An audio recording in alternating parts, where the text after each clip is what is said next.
Hello everyone, आप सब बहुत अच्छे होंगे और खुश होंगे, आई होप सो। आज हम 5 से लेकर के 10 तक के कुछ रैंडमली कोई भी बीच में से क्वेश्चन लेंगे और वो सॉल्व करेंगे। हमने फर्स्ट 4 क्वेश्चन ऑलरेडी सॉल्व कर लिए हैं और अभी तक आपको इतनी समझ आ जानी चाहिए कि अब 3 पॉइंट थ्योरी के अकॉर्डिंग जो भी क्वेश्चन हम सॉल्व करते हैं, पहला स्टेप हर एक क्वेश्चन में यही है कि हम उस स्टेटमेंट को नाम देते हैं पी ऑफ एन, फिर हम n इक्वल्स टू 1 पुट करते हैं, फिर पी ऑफ 1 की वैल्यू निकालते हैं उस स्टेटमेंट में। Left hand side right hand side जो है वो बराबर आ जाती है, हमेशा ही बराबर आएगी वो 4.1 के हर क्वेश्चन में। और फिर जो उसका लास्ट में बराबर आने के बाद स्टेटमेंट होता है तो हम उससे ये कंक्लूड करते हैं कि लेफ्ट और राइट साइड बराबर आ गई, विच मीन्स कि ये statement for n equals to 1 के लिए ट्रू है। मतलब ये जो स्टेटमेंट है पी ऑफ एन जो हमने स्टार्टिंग में लेट किया जिस स्टेटमेंट के लिए पी ऑफ एन, वो स्टेटमेंट नेचुरल नंबर 1 के लिए ट्रू है। फिर सेकंड स्टेप होता है कि हम ये लेट करते हैं कि suppose the given statement is also true for k, where k is an element of natural number. कोई जनरल k है और k रिप्रेजेंट कर रहा है अगर नेचुरल नंबर को, तो मान लेते हैं उसके लिए भी ट्रू है। उससे फिर एक कंडीशन लिखते हैं और फिर k+1 के लिए चेक करते हैं, उसके लिए ट्रू होती है और फिर हम बोलते हैं हर नेचुरल नंबर के लिए ट्रू है। तो अब जितने भी मैं क्वेश्चन सॉल्व करूंगा, क्योंकि फर्स्ट लाइन स्टेटमेंट को नाम देना वो मैं स्किप करूंगा, n इक्वल्स टू 1 और p1 की वैल्यू चेक करके उस p1 को ट्रू एस्टेब्लिश करना वो मैं स्किप करूंगा हर क्वेश्चन में, क्योंकि वो सब बच्चों को आता है बहुत अच्छे से, उसमें कोई मार्जिन ही नहीं है एरर होने का। So we will just discuss second and third point in each problem. Okay, alternately question solve करेंगे। अल्टरनेटली मतलब सपोज हमने फोर्थ कर लिया, देन फिफ्थ स्किप कर दूंगा, मैं सिक्स्थ करूंगा, सेवंथ स्किप करके एट्थ करूंगा, इस तरह से, ताकि हर एक वैरायटी भी कवर हो जाए।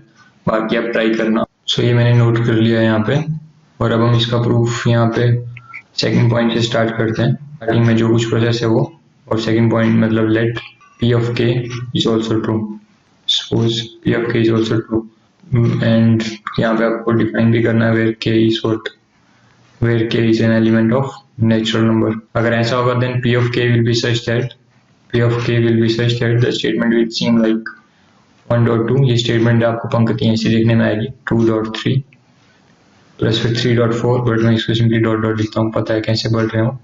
प्लस n की जगह पे यहाँ पे आपको क्या पुट करना है k, क्योंकि n की वैल्यू k रखनी है अपने को, यहाँ पे भी k+1, और इनफैक्ट राइट हैंड साइड में भी जहाँ जहाँ आपको n दिख रहा है वहाँ पे k की वैल्यू पुट कर दो, k+1 k प्लस अपॉन, तो इसको हम क्या बोलते हैं, इक्वेशन नंबर 7।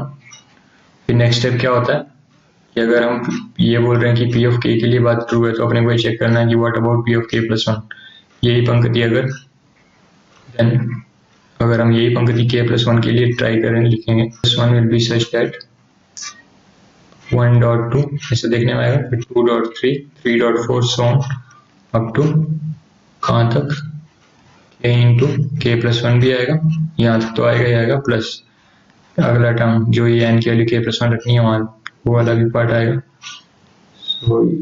तो आप ऐसे ही करो ताकि आप समझ पाओ कि ये जो पार्ट है ये इतना पार्ट तो ये रिपीट होना ही होता है यहाँ पे, और एक एक्स्ट्रा टर्म n की जगह पे आपको k+1 रखने पे आएगी, k+1 इंटू ब्रैकेट में n की जगह k+1, k+1 ये n की वैल्यू है, +1 भी करना है, +1 कर दिया, इक्वल्स टू व्हाट ना, तो एक्स्ट्रा टर्म क्या है यहाँ पे, ये वाली, ये टर्म एक्स्ट्रा ही है। बाकी ये वाला पार्ट तो इक्वेशन नंबर 1 की लेफ्ट हैंड साइड में भी था। यहाँ पे n की वैल्यू k+1 पुट करेंगे तो कैसा बनेगा, ये k+1 इंटू अगेन ब्रैकेट में k+1 n की जगह k+1, इसको मैं अंडरलाइन कर लेता हूँ ताकि आप समझ पाओ ये k n की वैल्यू पुट कर रहे हैं यहाँ पे, इंटू n की जगह k+1 अपॉन 3। सो आपको यहाँ पे RHS को थोड़ा और सिंप्लीफाई करके लिखना है ताकि आप समझ पाओ आपको अल्टीमेटली करना क्या है। सो यहाँ पे आपको करना है k+1 into k+2 into k+3 upon 3, यहीं पे छोड़ दो, सपोज इसको मैं कहता हूँ स्टार्ट पॉइंट ये। अब इसी इक्वेशन की जो LHS है उसको सॉल्व करने लगे मैं, तो मैं यहाँ पे लिखता हूँ LHS, केवल LHS को सॉल्व करो तो कैसी दिखाई देगी, इस पहले ब्रैकेट की, इस पूरी की ब्रैकेट की वैल्यू क्या है, k into k+1 k+2 upon 3, तो ये मैंने यहाँ लिख दिया k into k+1 into k+2 upon, तो ये इस पूरे ब्रैकेट की वैल्यू। अब क्या रह गया एक्स्ट्रा लिखना, प्लस में एक टर्म और लिखना है, वो टर्म क्या है plus k plus 1 into k plus 1 means k plus 2, k plus 2 upon में कुछ नहीं तो 1। सिंपल मैनिपुलेशन है। 1 और 3 का एलसीएम आप यहाँ लिख दो, कितना एलसीएम आएगा 3। फिर ये टर्म तो ऑलरेडी डिनोमिनेटर में इसके 3 है, तो ये जो ऐसे कॉपी पेस्ट होगी k into k plus 1 into k plus 2। क्या चीज यहाँ पे 1 है तो यहाँ पे इंटू होगा 3 से, नीचे ऊपर दोनों जगह, तो मैं यहाँ लिखता हूँ प्लस, तो ये टर्म इंटू हो गया अगर 3 से, तो ये बन जाएगा 3 into k plus 1 into k plus 2। और ये से हम LHS को सॉल्व किए जा रहे हैं। ये तो स्टोरी खत्म हो गई RHS, ये वाली बात तो बस लास्ट में हम लिख देंगे, RHS के बराबर अपने आप आ जाएगा। तो यहाँ पे ये फर्दर इसको अगर मैं लिखूँ तो ये इक्वल्स हो जाएगा। देखो यहाँ पे क्या चीज़ कॉमन है, k प्लस 1 k प्लस 2 यहाँ भी है, k प्लस 1 k प्लस 2 यहाँ भी है, तो मैं यहाँ लिखता हूँ k plus 1 into k plus 2। तो फर्स्ट टर्म में क्या चीज़ रहेगी, k plus 1 k plus 2 common ले लिया तो अंदर क्या रहेगा केवल k, प्लस यहाँ से k प्लस 1 k प्लस 2 ले लिया तो क्या रहेगा 3। और इसको मैं राउंड ब्रैकेट ही बना देता हूँ अपॉन में 3। अब आप इसको टैली करो, देखो ये जो वैल्यू है लेफ्ट हैंड साइड की ये और ये वैल्यू सेम है। तो आपको ये समझ आया होगा कैसे लेफ्ट हैंड साइड और राइट हैंड साइड बराबर हो गई। जब दोनों वैल्यूज बराबर हो गई means statement is true for k plus 1, है ना। तो स्टेटमेंट जो है k प्लस 1 के लिए भी ट्रू है। और लास्ट कंक्लूजन आप लिखो therefore whenever pk is true it implies pk plus 1 is also true। और उसके बाद final statement therefore p of n is always true for all values of n element of natural number। Small n जहाँ पे natural number है तो p of n वाली जो statement है वो हमेशा ट्रू होगी। तो ये क्वेश्चन आपको समझ आ गया होगा। बाकी थ्योरी कैसे लिखनी है वो आपको पहले 4 क्वेश्चन बहुत अच्छे से एक्सप्लेन कर दिया, वही चीजें रिपीट करनी है। अब 6 क्वेश्चन का 7th आप ट्राई करना, 8th में करता हूँ। तो 8th क्वेश्चन मैं आपको शो करता हूँ, फिर मैं उसको नोट कर लेता हूँ शीट पे। सो ये 8th क्वेश्चन 1.2 2.2 स्क्वायर, इसको मैं नोट कर लेता हूँ। सो ये 8th क्वेश्चन मैंने नोट कर लिया। और सेकंड पॉइंट एज यूजुअल जैसे हम स्टार्ट करते हैं प्रूफ का, proof that p of k is also true where k is element of natural number then p of k will be such that ये पंक्ति k नेचुरल नंबर में लिखने पे कैसे दिखाई देगी 1.2 plus 2.2 square plus 1 plus n की जगह k 2 की power k equals to k minus 1 into 2 की पावर k प्लस 1 प्लस 2, ये होगी इक्वेशन नंबर 1। फिर देन k प्लस 1 के लिए चेक करना होता है, so then 1.2 plus 2.2 square plus 1 same up to k dot 2k, और इसके आगे भी एक टर्म हो क्या होगा k प्लस 1 इंटू 2 की power k plus 1 equals to, ये यहाँ पे आपने समझना आना चाहिए आपको खुद से। n की वैल्यू k प्लस 1 पुट करिए और यहाँ n की जगह k plus 1, even right hand side में भी जहाँ भी n है वहाँ k प्लस 1 n की जगह पे और माइनस 1 इंटू में 2 n की जगह k प्लस 1 और साथ में n में 1 ऐड करना, इसलिए 1 ऐड कर दिया प्लस 2। तो ये राइट हैंड साइड को मैं और अगर सिंप्लीफाई करके लिखूँ तो ये इक्वल्स टू आ जाएगा k इंटू 2 पावर में और क्या k plus 1 means k plus 2 और इनके बीच में कुछ नहीं तो मीन्स इंटू और ये प्लस का एक 2 भी साथ में। सो ये टर्म जो है राइट हैंड साइड की, इसको स्टार मार्क कर लेता हूँ। नेक्स्ट आपको बताया अब जो इसका LHS की वैल्यू है ये भी आपका नेक्स्ट एम अभी है कि इसको सारे जिसके बराबर प्रूफ करना। इतना सा जो ये पार्ट है इसकी वैल्यू आपको फर्स्ट इक्वेशन में दे रखी है ये, सो आप इसको यहाँ पुट करो, LHS इक्वल्स टू क्या बन जाएगा equals to k minus 1 into 2 की पावर k प्लस 1 प्लस का 2।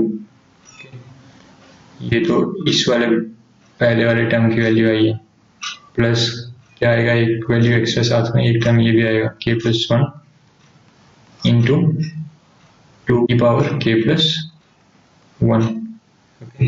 अब देखो ब्रैकेट यहाँ पे दरकार नहीं थी, ये मैंने जस्ट आपको ये सेग्रीगेशन अलग अलग दिखाने के लिए तो मैं इसको यहाँ से रिमूव कर देता हूँ। आपको क्या चीज कॉमन दिख रही है, तो ये 2 की पावर k प्लस 1, ये 2 की पावर k प्लस 1 मेरे को बहुत क्लियर कट दिख रहा है कि ये कॉमन निकल आएगा। सो मैं इसको कॉमन ले लेता हूँ, 2 की पावर k प्लस 1।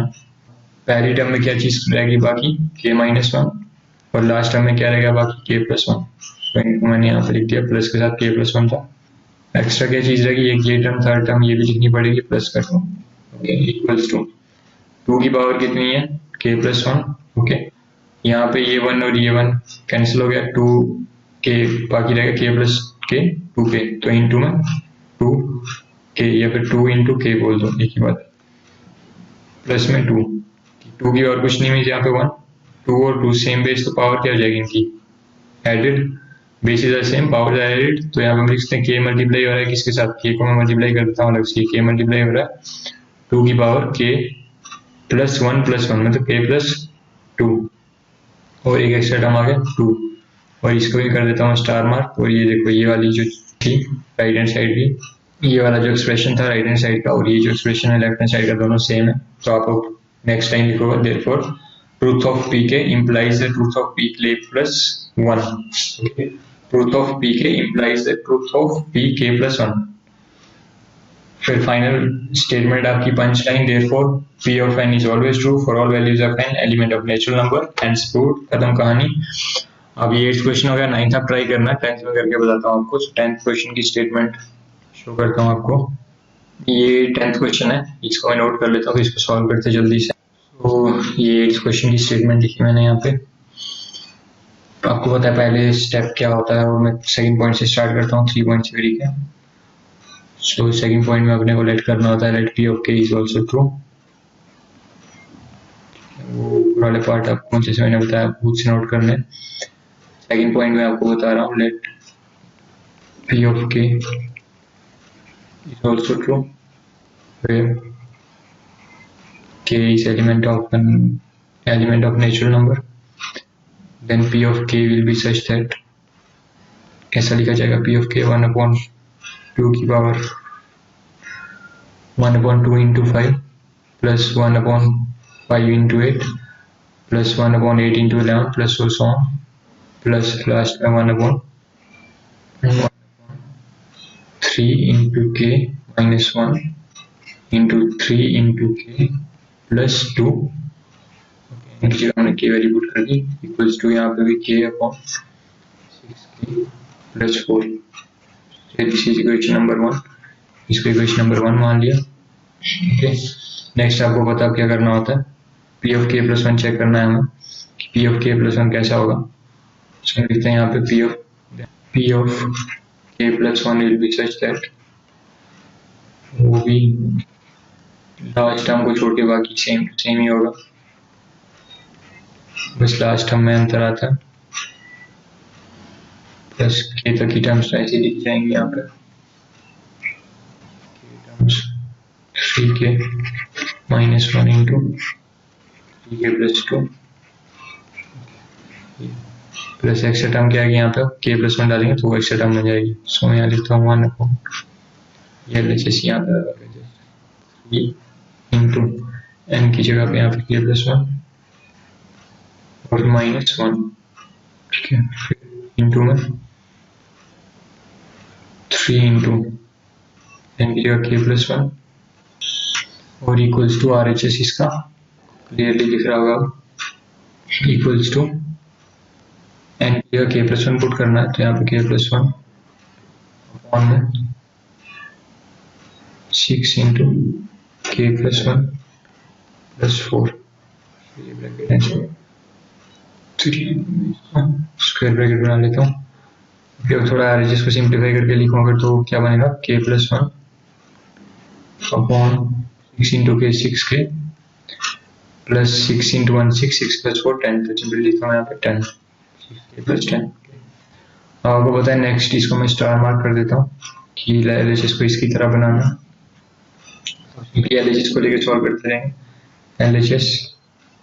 सो ये यहाँ से लेकर के और यहाँ तक की टर्म्स है वो आप देख पाओगे, ये सारी की सारी इसकी वैल्यू कितनी रखी है RHS में, k/6k प्लस 4, तो यहाँ पे मैं लिखता हूँ LHS equals to k/+4 plus ये वाले जिसमें यहाँ लिख दिया नीचे, प्लस क्या करना है ये एक एक्स्ट्रा टर्म, तो प्लस 1/3 इंटू के 3 के 3 इंटू 1 3 प्लस 3 माइनस 1। ओके, फिर सिमिलरली यहाँ पे 3 इंटू के 3 के 3 इंटू 1 3 प्लस का 3 और प्लस का 2 इक्वल्स टू के upon 6k plus 4 plus 1/3k, वो 3 माइनस 1 2 आ जाएगा यहाँ पे 3k प्लस 2 इंटू में यहाँ पे 3k प्लस 5 फिर 3k प्लस। तो देखो अब नेक्स्ट आपको टच करना चाहिए, एलसीएम लेना चाहिए अब अपने को। तो एलसीएम के लिए आपको थोड़ा इनको एक जैसा दिखना चाहिए, कुछ दिख नहीं रहा। तो ये 6k प्लस 4 को आप देखो तो ये एक तरह से ये लिखा हुआ है, ये आपको डायरेक्टली नहीं दिखेगा पर थोड़ी बुद्धि लगाओ। तो ये अगर इसको मैं k अपॉन 2 अलग कर दूँ इसमें से तो क्या रहेगा, यहाँ पे भी 3k आगे भी 2 कॉमन तो अंदर रहेगा 3k plus 2 plus second term क्या है, इधर देखो 1 अपॉन ये same to same copy paste 3k plus 2 into में 3k प्लस 5। पर अब कहने का भाव ये है कि यहाँ पे आपको कुछ कॉमन दिख रहा है 3k प्लस 2 3k प्लस 2। तो मैं अगर यहाँ से ये भी बोल दूँ कि मैं अगर सिंपली यहाँ से 1/3k प्लस 2 को कॉमन ही लिख दूँ, 1/3k प्लस 2 कॉमन लिखता हूँ, तो अंदर क्या रहेगा ब्रैकेट में। देखो मैं कॉमन क्यों ले रहा हूँ, एलसीएम क्यों नहीं ले लेता, एक्चुअली में होना तो ये कैलकुलेट होकर के, पर आपको ये चीजें टच तब करेंगे जब आप एक साइड पे अटेंशन दोगे। आपको यहाँ पे एक टर्म चाहिए नीचे है ना, यहाँ अगर हम एलसीएम लेने की सोचते हैं तो भी आप देखोगे कि 2 टर्म तो रहेंगी, वो सिंप्लीफाई करने के ऊपर तब भी कुछ कटेगा। तो क्यों ना जो कॉमन है उसको पहले ही बाहर रख दूं और जो बाकी यहाँ कुछ बचे तो ऑटोमेटिकली कट जाए ना, मतलब इसको उलझा करके और पूरा मैं मल्टीप्लाई करके उसके बाद सुलझाऊं, इससे अच्छा मैं इसको उलझने ही ना दूं। 1/3k प्लस 2 को मैंने अलग कर दिया और अंदर क्या रहेगा वो देखते हैं, k upon 2 plus 1/3k plus 5। So ये LHS equals to equal to लिखो तो 1/3k प्लस 2 इंटू ब्रैकेट के, तो इस ब्रैकेट के अंदर देखो 2 और ये इन दोनों का एलसीएम क्या बनेगा वो यहाँ पे लिख देता हूँ। इनका एलसीएम अगर 2 इंटू 3k प्लस 5, अभी आपको बनता दिखना है 2 इंटू 3k मतलब कितना है 6k, 2 इंटू 5 कितना 10। तो ये कुछ चीजें बन रही है, मतलब ऊपर कुछ बनेगा वो इससे कट जाएगा और ऊपर से ये चीज रह जाएगी। तो देखते हैं क्या होता है, ये इंटू हो जाएगा k से, तो ऊपर k into 3k plus 5 okay, और ये 2 जो है ऊपर चलाएगा यहाँ पे तो प्लस 2। सो इक्वल्स टू क्या, देखो ये k इंटू 3k मतलब ऊपर ये 1 इंटू समथिंग करेंगे तो वो तो 1 ही रहेगा। तो मैं यहाँ ऐसे सोच सकता हूँ कि ये दिया हुआ है मेरे को 3k का स्क्वायर, और इसको मैं सिंप्लीफाई कर रहा हूँ 3k का square plus 5k plus 2 upon में 2 इंटू 3k प्लस 5, और ये 3k प्लस 2 ये भी मल्टीप्लाई में आ रहा है एक तरह से, तो 3k इन ये क्या है क्वाड्रेटिक दिख रही है आपको, तो ये स्प्लिटिंग मिडिल टर्म से करो तो आपको सिंपली दिख रहा है ये क्या बन जाएगा 3k स्क्वायर, मिडिल टर्म को 5k को स्प्लिट करूंगा तो ये बन जाएगा plus 3k plus 2k plus 2 upon 2 into 3k plus 5 into 3k plus 2 okay. पहले 2 टर्म में इसमें और इसमें मैं 3k कॉमन ले लेता हूँ, सो ये एलएचएस इक्वल हो जाएगा 3k, अंदर में रह गया एक k प्लस 1। सिमिलरली अगले 2 टर्म में से 2 कॉमन ले लो अगर तो plus 2 into k plus 1 upon में 2 into 3k plus 5 into 3k plus 2 equals to k plus 1, ये k प्लस 1 और ये k प्लस 1 कॉमन, पहली टर्म में रह गया 3k प्लस 2 अपॉन में 2 into 3k plus 5 into 3k plus 2, ये टर्म और ये टर्म कट गया आपस में पूरा पूरा ब्रैकेट 1 1 पे, तो बाकी रह गया हमारे पास k plus 1 upon 2 into 3k में 6k प्लस 5 इंटू 10 आप अगर अटेंशन दो तो ये भी सेम वही फॉर्म है, सेम वही एक्सप्रेशन बना है जो हमारे RHS में था, k+1/6 k+10 देखो ये। और आपको बाकी तो आप समझदार हो, आपको पता है लास्ट में कंक्लूड कैसे करते हैं। तो आपको कंक्लूजन में लिखना है therefore pk+1 is true whenever pk is true, और फिर ultimately last punch line therefore p of n is always true for all values of n element of natural number hence true। सो ये अभी तक हम जितने क्वेश्चन करे 10 complete कर लिए, बाकी 11th आप करना, 12th हम कल करेंगे। Thank you, God bless you all.